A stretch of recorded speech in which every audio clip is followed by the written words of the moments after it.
တန်မစဲပထန်ပွဲတဲ့နော်ကိုချင်းစာတရားရှိရမယ်ဘုန်းကြီးတွေနော်အတန်မစဲပထန်ပွဲမြတ်စွာဘုရားလည်းမဟောတဲ့တခုမှမပါဟုတ်လားကို့မှာကိုကုသိုလ်လိုချင်ရွတ်ဖို့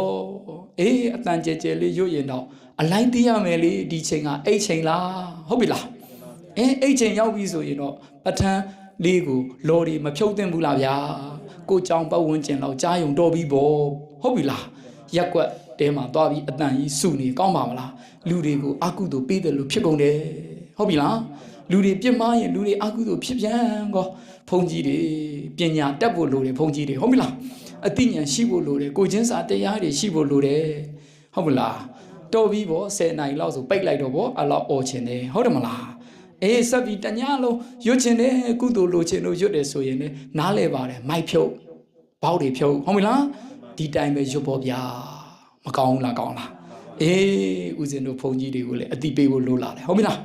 လူတွေလည်းအသိဉာဏ်ရှိဖို့လိုတယ်ចောင်းတကာတော်မတွေဟုတ်လားပြိုင်ဆိုင်ပြီးတော့တို့ရွာပဋ္ဌာန်းပွဲဆိုပြီးမလုပ်ကြပါနဲ့ဟုတ်ပြီလားအသိဉာဏ်ရှိဖို့လိုတယ်လူဆိုတာသာသနာဆိုတာကိုချင်းစာတရားလည်းရှိဖို့မလိုဘူးလားလိုတယ်လူသားတွေနော်စီဝါကြီးလောက်ရတာလဲပင်ပန်းညဘက်အိပ်ရေးပြက်ယောဂရှိတဲ့လူဆိုတေတောင်တေသွားလိမ့်မယ်နော်ဒါကြောင့်လောကမှာအကျဉ်းနာတရားမေတ္တာတရားတိတ်အရေးကြီးတယ်နော်ငါတို့ကုသိုလ်ရပြီဆိုပြီးတော့ထင်တိုင်းကျဲလို့မကောင်းပါဘူးလေဟုတ်ပြီနော်ဒါကြောင့်ဒီပဋ္ဌာန်းပွဲတွေစီစစ်သင့်ပြီဟုတ်ပြီနော်ပြောချင်တာဘာမှမဟုတ်တဲ့လူအထင်ကြီးအောင်လုပ်တဲ့အရာတွေဟာကောင်းလားလို့မင်းမကောင်းဘူးကထိန်ပွဲကြီးတွေစုညံပွဲမကောင်းဘူးနော်စင်ပြူပွဲကြီးတွေလူအထင်ကြီးအောင်လုပ်တဲ့ပွဲကြီးတွေပတ်စံတွေတအားကုန်ပြီးတော့မကောင်းဘူးနော်သာသနာတော်မှာကုသိုလ်လိုချင်ရင်သီလကိုဖြူစင်သွားဖြည့်ချေလို့